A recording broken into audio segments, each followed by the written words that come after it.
Зритель мой, здравствуй. Мой гость убежден, что свежеспаханная земля пахнет особым запахом жизни.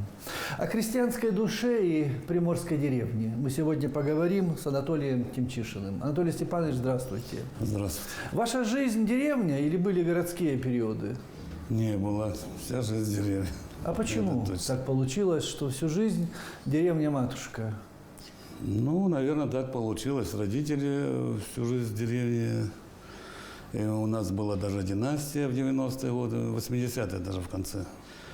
Ну и так, видать, прирост.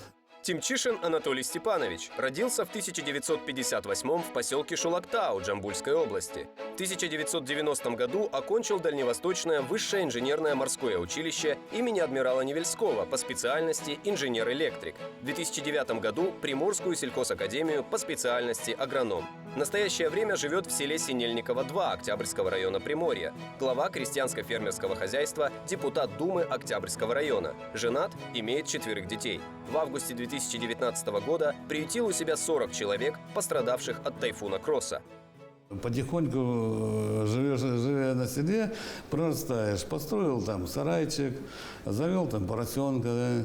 Построил еще сарайчик, корову завел, пристроил там баньку, пристроил домик. Куда уезжать потом? Анатолий Степанович, но жизнь трудная, с темнадцати до темнадцати, ни выходных, ни праздников. Быстро привыкаешь. Привыкаешь. Долго отвыкаешь только потом. Потому что я уже 2 года на пенсии, а все равно встаешь 5 часов и идешь куда-то, непонятно зачем. Биологический будильник тебя поднимает. Пока да. Смотрите, мы с вами прекрасно помним советское время, когда деревня советская разваливалась, колхозы, совхозы умирали, все это с кровью, все это пополам, судьбы человеческие, как спички, ломались. И новая деревня с трудом как-то там жила. Вот какое у вас осталось послевкусие от того времени? В то время, худо или бедно, государство помогало строить на селе дома. И привлекали людей, которые работали, и часть какая-то оставалась на постоянном, можно так сказать, место жительства. Были также у нас, ну, не спонсоры, можно сказать, а подшефное хозяйство. Шефы. Да, которые в трудную минуту приходили там на уборку урожая, и тем же урожаем мы забирали, где-то деньгами, где-то урожаем колхоз им платил. То есть мясом, картошка, овощи, все уходило на город. Сейчас этого нету, но тем не менее что-то мы отправляем и сами. А деревню нужно поддерживать государству? Вот вы говорите, раньше поддерживали совхозы, колхозы, шефы, или сама она выживет? Нет, обязательно поддержка нужна. Правильно в свое время сказал Владимир Вольфович, да? Жириновский. Он иногда говорит правильные вещи. Да, он говорил, что Дальний Восток надо освободить от налогов, сделать бесплатно свет, да? Чтобы люди сюда ехали, построить здесь многоэтажные дома для людей, которые офицеры уходят на пенсию. Да, давать здесь нормально, это что, можно время проводить. И море есть, и речки есть, и тайга есть. Это популизм. Ну как это весь Дальний Восток от Бурятии до Анадыря освободить от налогов? Не, 6 миллионов населения живет. Это что, много денег, что ли? Да?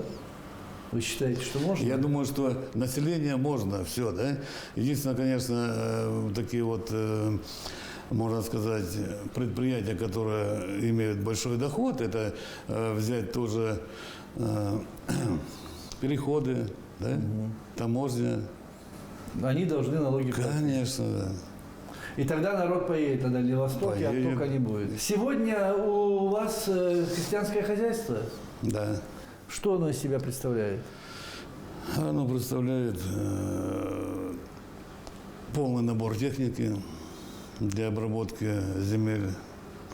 Оно представляет зерноток, есть хранилище, есть зерносушилка, есть все для того, чтобы работать и перерабатывать зерно. Сколько народу работает? Ну, в данный момент человек 25, наверное. А с гектар у вас, если так сказать, там скота сколько? Скота я стараюсь умалчивать. А почему? Чтобы не сглазили? Да. Земля, но ее не знаешь, она собственности поэтому. Земля есть. Ну, сколько земли? 4000 гектаров. А про скот не скажете? Нет, А почему? Глазит? глазят. Да ладно. Сильно глазят, серьезно. Серьезный вопрос, Анатолий Степанович. Было время, когда деревню особым каленым железом выжигала водка. Пьянство косило, просто семьями умирали, династиями, я знаю. Как вы с этим боролись? Вы прошли через это? Ну, мы еще проходим. Еще проходите. Часть немножко, да, осталась. Хотя вот основная часть, да, я думаю, что поумирала. Редко кто, но есть у нас такие тоже в деревне, побросали пить, и сейчас вот живут хорошо, неплохо. Как боролись? Ну, Уговаривали, кодировали, я не знаю. кто-то закодировался, кто-то бросил сам, и кто-то вот у нас есть несколько случаев, знаю даже с моих рабочих, но попадали в больницу. Там их откачивали, и с тех пор они уже лет по 10, по 15 не пьют ни граммочка. Мне интересна ваша мудрость, если в корни проблемы посмотреть. Почему народ спивается? У человека что-то внутри ломается, я думаю, какой-то стержень, какая-то струна рвется. Я думаю, когда вот это все началось, 90-е, да, можно было где-то с соседом посидеть, на работу не надо, да. Одна-две посиделки, и человек превращался в алкоголика. Ну как, у вас такие работают, или вы стараетесь с ними подальше? Потому что с ними как по минному полю идти. Да, это точно. Но в любое время. Если к нам даже такие приходят на работу, мы стараемся их устроить. А вы строгий руководитель? Нет. Ну как, а я пьяный пришел и пью там, и сел что? с тобой, поговорил, и завтра выгнал, и все. Завтра выгнал, Да. послезавтра принял. Нет, Все? у нас такого нет. Раз ушел, то однажды навсегда? Да. Ну, я закодировался, Редко я можно покаялся. Скажу, Анатолий Степанович, ну все, ну по виду Ну, голову. если да, так, то да, можем взять. Но вы такой крепкий, живучий. У вас и урожай под снегом погибал, и наводнение было, и чего только не было в вашей христианской жизни, а вы, как тот поплавок, не тонете. И говорите вперед и прямо. Ну, были минуты отчаяния? Кому будет легче, если мы утонем? Ну, тонем же. Ну, тонем, но легче никому в деревне не будет, это однозначно. Мы в деревне все равно, по мере возможности, там, народ просит, мы помогаем, администрация просит, мы помогаем. Чем помогаете? Ну, давайте так скажем, даже дороги прочистить после наводнения на кладбище надо, мы чистили. Потом снег прошел, дороги надо чистить в селе, мы их чистим бесплатно. Если что-то подстроить, подремонтировать, мы, ну, как бы по мере возможности мы делаем.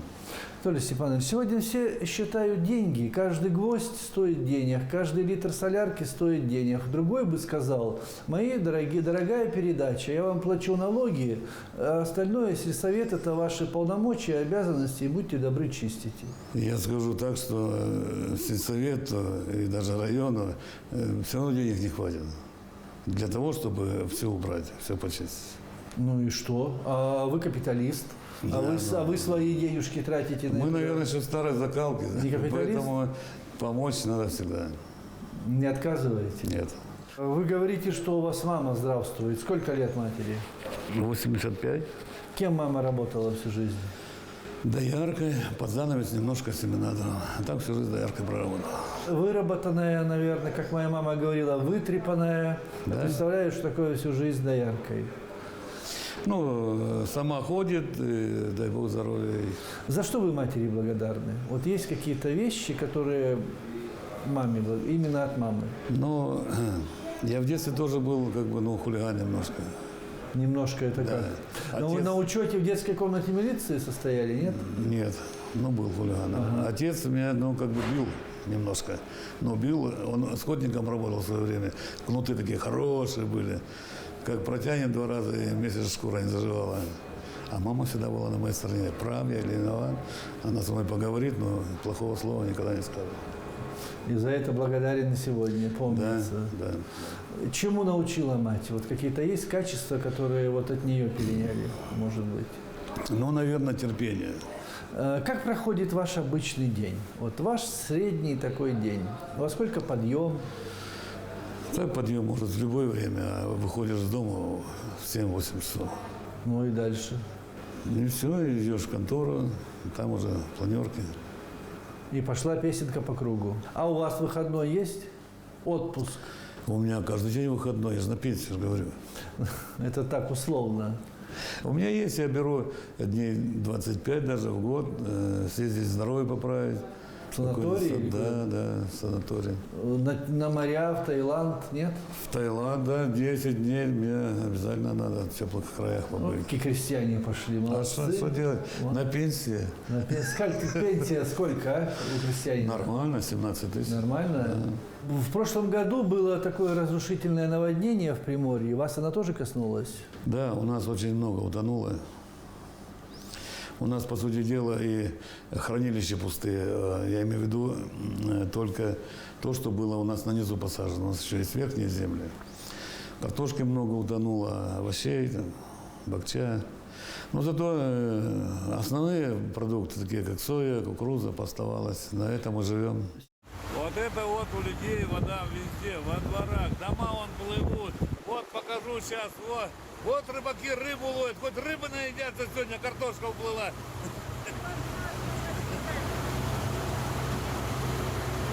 Вон крыльцо плавает возле дома, от дома оторвало.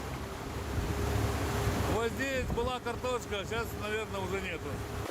Самое большее, самое жалко светло. Ну ничего, где-то и хуже было. У нас еще так, Бог миловал. Бог миловал, сопки оставил. Но зато сейчас ило нанесет, в следующий год урожай будет очень хороший. Надо только пораньше выкапывать. Да, пораньше посадил, пораньше выковал. Вот так вот тонем каждый год. По окна.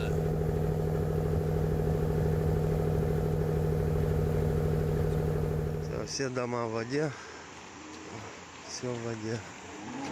До дому не добраться.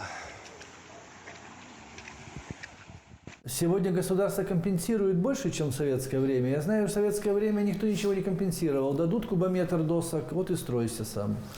Не, в этом году, наши затраты все вернулись. А затраты у нас не маленькие. Мало того, что у нас своих-то миллионов 20-30 минимум на посадку, еще столько же количество денег берем в банках кредиты. Стараемся страховать земли, посевы страховать, поэтому... Страховые компании страхуют? Да. Они стараются сегодня так? Нет, нам сказали, если будет какая-то компания говорит, что мы не согласны страховать, обращаться куда надо. Мы ай-яй-яй дадим. Да, правильно. У вас там даже многие люди пострадали, дома затапливало? Да, было по окна воды, там, крыльцо, если у кого было не прибито, плавали по улицам, поуносило. И вы людей... У меня даже есть дома, в которых там люди жили, вот так илу было просто на полу, на деревянном. Говорят, что у вас на такую люди жили, вы не бросили людей. Вот. Жили. Да. И как-то там и кормили? По мере возможности кормили, да. По мере кормили, утром, обед и вечером, кушать всегда было. Вода спала, люди поуходили. Анатолий Степанович, другой бы сказал, ребят, а я при чем? Моя хата выше. Не, как же, это я думаю, что любой бы сделал на моем месте. Вы думаете? Да. А я не уверен. Но у нас картошка в хранилище лежала, да, свекла есть, мясо есть. Что, долго борщ сварить там или что-нибудь такое? У вас все так просто и недолго, и все нормально получается. А другой бы сказал, зачем мне нужна эта канитель, чужие люди, кормить, там, возиться с ними, кто-то будет недовольный. Жизнь, вы же телевизор смотрите, какая сегодня жизнь. Циничная, мой золотой. Насколько попадались нам тоже такие люди. Но еще таких не очень-то много. Хороших людей больше. Цены хороших больше, но ценнейших почему-то больше в городе. Вы сентиментальный человек? Можете от чего-то заплакать? Наверное, да. Подумаешь, как бывает иногда очень такие обидные времена, да? И вспомнишь, думаешь, слеза выкатывается. А какие были времена обидные? Человек у меня, друг умер здесь, в Покровке умер, вместе служили. Тоже вспомнишь, слеза выкатывается. Это какие-то конкретные ситуации. А вот были периоды какой-то такой крайне несправедливой жизни в нашей стране по отношению к деревне на вашем веку? Они до сих пор есть. Несправедливая жизнь по отношению к деревне? Да, несправедливая жизнь. Крестьянина не ценит Россия? Не ценит, нет. А почему? Не знаю. А как она его не ценит? Не только, вот говорите про государственные структуры, да? Да, я про государство говорю. Я возьму на нашем уровне государства, то есть район, да? Да. Район. Это же все государство. Да. они несправедливо распределяют землю. Нам когда-то государство дало землю, да? Допустим, 7 гектар, и занимайся, и живи, и больше тебе никакой помощи. Кто-то занимался, кто-то не занимался. Излишние земли нашло государство, изъяло через суд, распродали. Это понятно, это нормальная ситуация. Но когда земля остается, человек еще не успевает ее оформить, да, потому что правительство дало бессрочное оформление земли. Если бы оно сказало, что завтра последний день, если вы не успеете, то извините. Тогда могло государство сказать, если вы не успели, мы вот сейчас землю раздаем. А у нас нет, у нас землю взяли, у людей забрали и раздали, кому попадет там. А сейчас мы судимся и возвращаем ее на свои места. Как вы думаете, почему всегда вот так к деревне относились? И царь, и советская власть, Хрущев обрезал по самое крылечко, отбирал этого последнего поросенка у крестьянина. Ну, наверное, потому что податься ему некуда, крестьянину, да? Он на одном месте сидит. В городе, понятно, с этой организации ушел, тут рядышком другой, пошел туда, да. А деревенский человек, он больше прирастает, он на свой, и, наверное... Да, его пнули, он сказал, да ладно, у меня вот еще чуть-чуть. Более терпеливый. Все равно буду работать, но это точно. А правда, что свежеспаханная земля пахнет как-то особо? Ну, что, смотря подразумевать свежеспаханное. Вот спахали ее, да? Все равно лучшая пахота – это осенняя пахота. Чем пахнет? Землей. Жизнью. Землей же пахнет, да.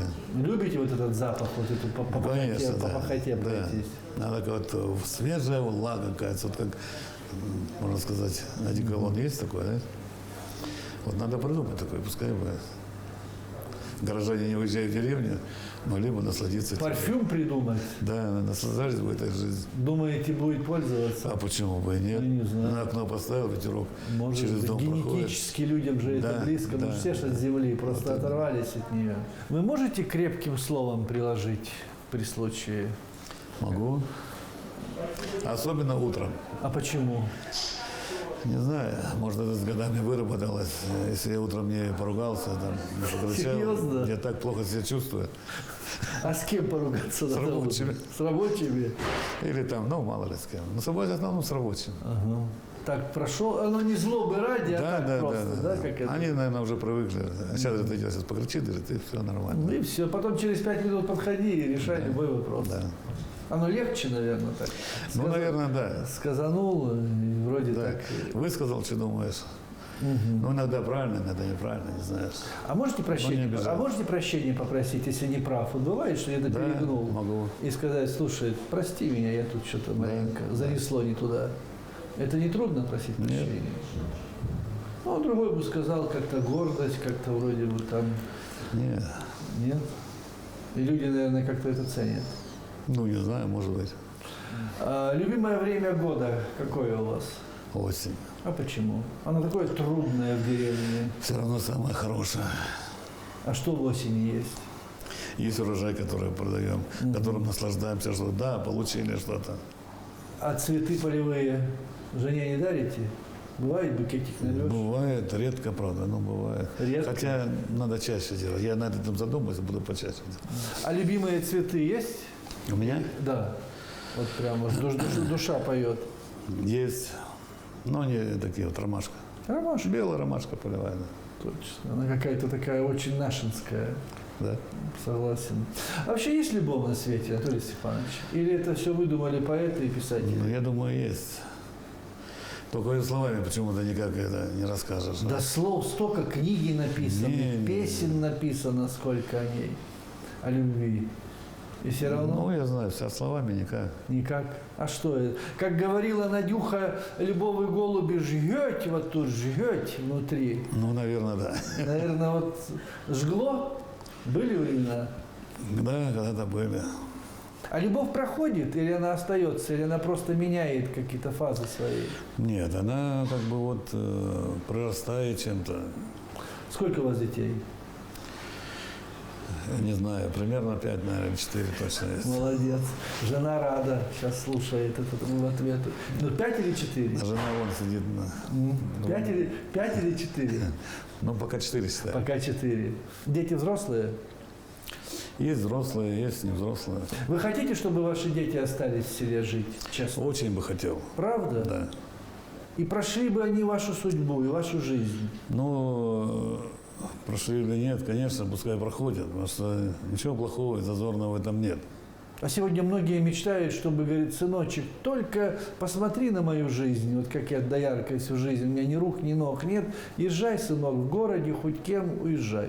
Вот это же 90%. Это доярка когда-то, вот, ну, как бы, может быть, я помню времена, мне было еще лет, наверное, 13-14, мать работала дояркой, в то время у нее было 17 голов, и доили руками, аппаратов еще не было.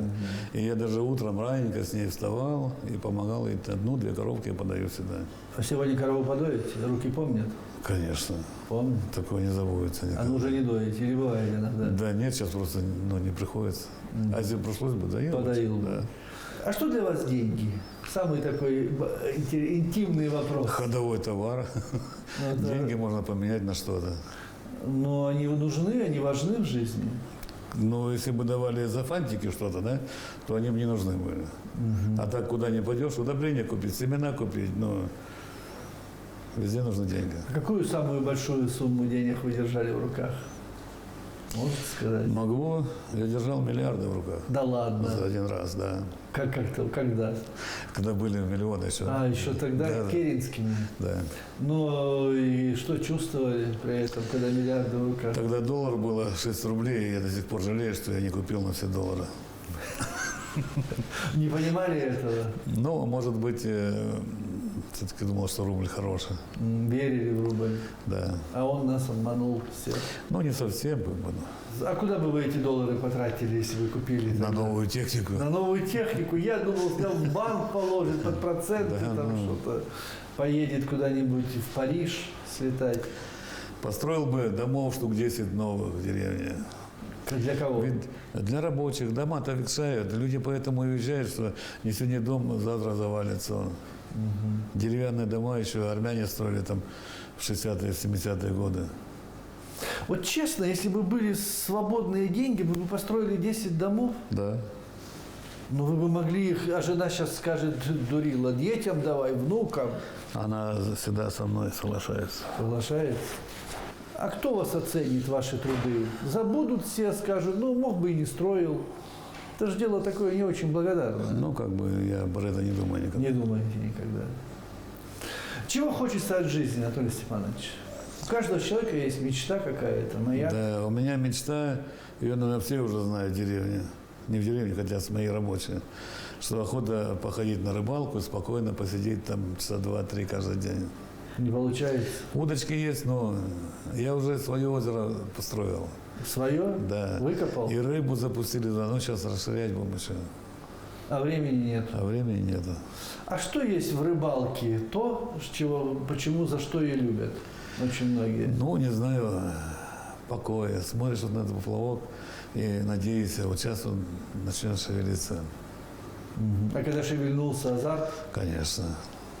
ну иди купи этой рыбы, Господи. Не, такой не купишь. Такой не купишь. Не рыбы ради, а азарта для. Да. Понимаю. Спасибо, Анатолий Степанович, за разговор. Он, конечно, Ну, у не вас такой стоит. скупой вы в ответах, но все по делу. Все туда. Как-то так. Ну, будет скучно, приезжайте. Точно? Угощу рыбой. Рыбой? Да. И еще чем угостить? И мясом. И мясом? И молоком. И молоком. Спасибо большое. А закончить сегодняшний разговор хочу вот этими строчками. Поставьте памятник деревне на Красной площади в Москве. Пусть будут старые деревья, пусть будут яблоки в траве. Всем добра и здоровья, берегите себя и живите, пожалуйста, долго. До свидания. До свидания.